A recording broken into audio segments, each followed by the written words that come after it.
Deuxième chapitre de cette formation Google Analytics. Comment évaluer votre trafic? Repérer ce qui marche aujourd'hui sur votre site, ce qui ne marche pas et comprendre pourquoi. Dans ce chapitre, je vais vous présenter une méthode simple, pratique et pas à pas pour évaluer votre trafic. Mais pour que vous puissiez utiliser cette méthode, il faut avant ça que je vous parle rapidement de deux concepts très importants. Deux concepts qui sont souvent mal compris, parfois même par des webmarketeurs professionnels.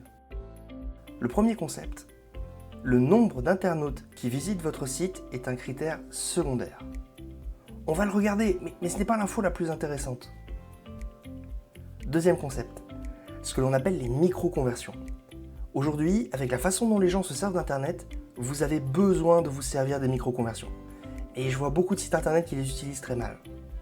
Comme on a beaucoup de choses à voir ensemble dans ce chapitre, il est découpé en 3 vidéos. Commençons par le premier sujet. Le nombre de visiteurs sur votre site, ou le nombre de visiteurs qui viennent par tel ou tel canal, n'est pas l'information principale qui nous intéresse. Non. Ce qui nous intéresse, c'est le nombre de conversions sur votre site. Je m'explique. Si vous avez un site internet, c'est pour une bonne raison. Vous ne l'avez pas monté juste pour le plaisir. Vous voulez vendre vos produits ou vos services directement en ligne. Vous voulez recevoir des demandes de devis ou être contacté par des clients potentiels. Vous voulez diffuser de l'information ou sensibiliser une partie de la population. Ou peut-être tout simplement que vous avez des publicités, des bannières sur votre site et vous voulez qu'un maximum de visiteurs cliquent dessus afin de toucher votre commission. Bon, tout ça, c'est ce qu'on appelle en marketing des conversions. Un visiteur lambda est converti en client. Et Google Analytics permet de les mesurer grâce à une fonctionnalité qui s'appelle les objectifs. Vous pouvez la retrouver dans le menu Administration, Vue, Objectifs. Cher Google Analytics, à chaque fois qu'un visiteur visite la page commande validée ou demande de devis envoyé, je veux que tu le comptes comme une conversion. Cordialement, ton admin. Une fois que vous avez expliqué à Google Analytics l'objectif de votre site, vous allez pouvoir retrouver de nouvelles informations sur les conversions dans la plupart des rapports. Tenez, reprenons le rapport tous les canaux de tout à l'heure. Grâce aux objectifs, on peut voir le nombre de conversions à côté de chaque canal. Si vous avez un site marchand, vous pouvez aller encore plus loin dans les objectifs en activant le mode Site e-commerce.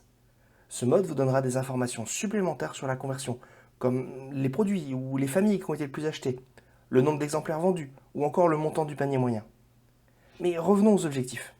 Les conversions sont l'information la plus importante parce qu'un canal peut vous apporter beaucoup de trafic et bien très peu de conversions. Si cela vous arrive sur votre site, vous avez besoin de comprendre pourquoi. Est-ce que vous attirez le mauvais type de visiteur? Vous avez par exemple écrit un article de blog qui attire beaucoup d'internautes qui sont intéressés par l'article mais pas par vos produits. Ou deuxième explication, est-ce qu'il y a un problème sur votre site? Des freins à la conversion? C'est-à-dire que vous attirez le bon type de visiteurs, mais ils ne sont pas convaincus par ce que vous leur racontez. Ou, troisième explication, est-ce qu'il n'y a tout simplement aucun problème? Est-ce que les visiteurs qui arrivent sur votre site par ce canal ne sont simplement pas prêts à acheter là maintenant tout de suite et reviendront peut-être plus tard pour acheter? Ce dernier cas est une situation très courante de nos jours. Et c'est pour ça que les marketeurs utilisent ce qu'on appelle des micro-conversions. On va voir plus en détail de quoi il s'agit dans la deuxième vidéo de ce chapitre.